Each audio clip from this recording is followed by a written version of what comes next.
Have you ever looked at your bank account after Valentine's Day and felt that tiny wave of regret?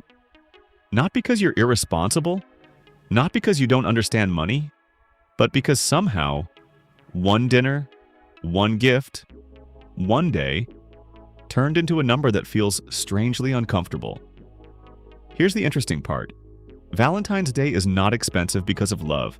It's expensive because of psychology. I'm Uncle Penny, and I'm going to break this to you in 5 uncomfortable truths about Valentine's Day and money. Because this day is not testing your relationship, it's testing how your brain behaves under emotion. Truth number 1. You're not buying gifts, you're buying emotions. Look, a $70 dinner is never just food. A $200 gift is never just an object. Most purchases made on Valentine's Day are emotional transactions.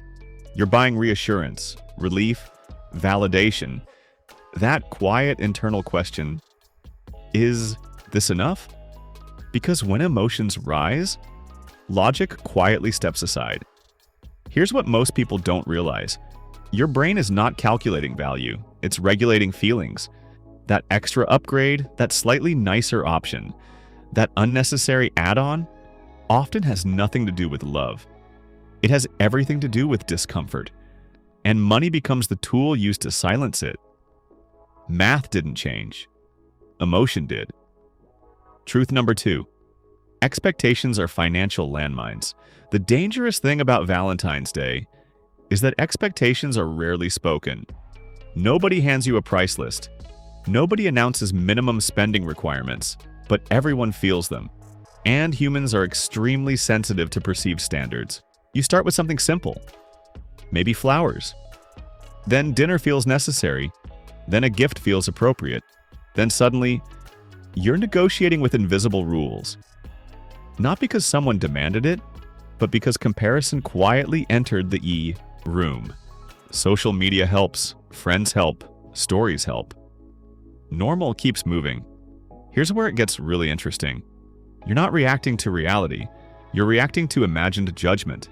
And imagined judgment is one of the most expensive forces in personal finance.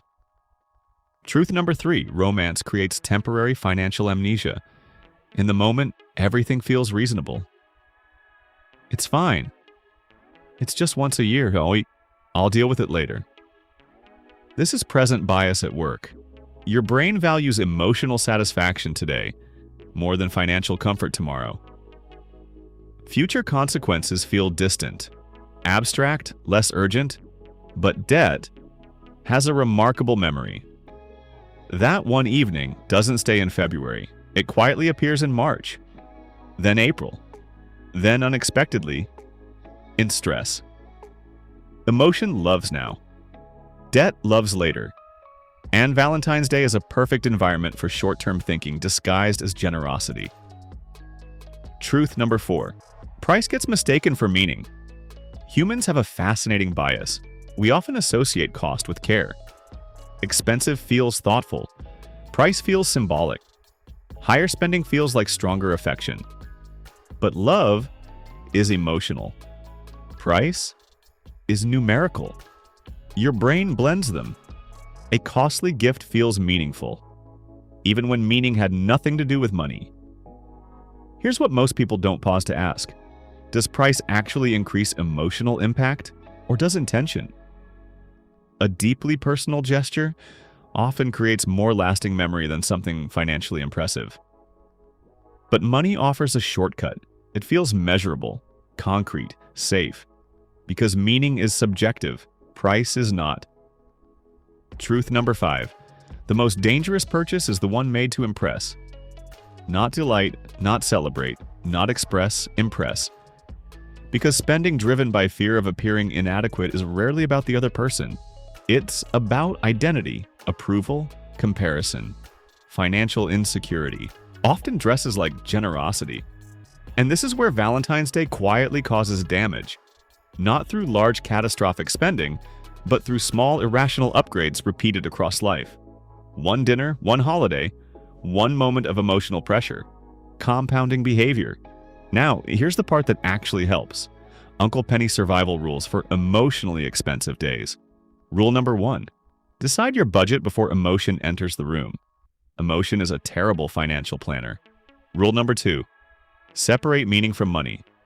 Ask yourself, what actually creates impact? Rule number 3. Avoid comparison anchors. Other people's spending is not your financial blueprint. Rule number 4. Use the Uncle Penny question. Would I make this purchase on a random Tuesday? If the answer is no, emotion is probably involved. Rule number 5. Remember this. Love thrives on intention. Debt thrives on impulse. Valentine's Day doesn't measure love. It measures how easily emotions can borrow from your future.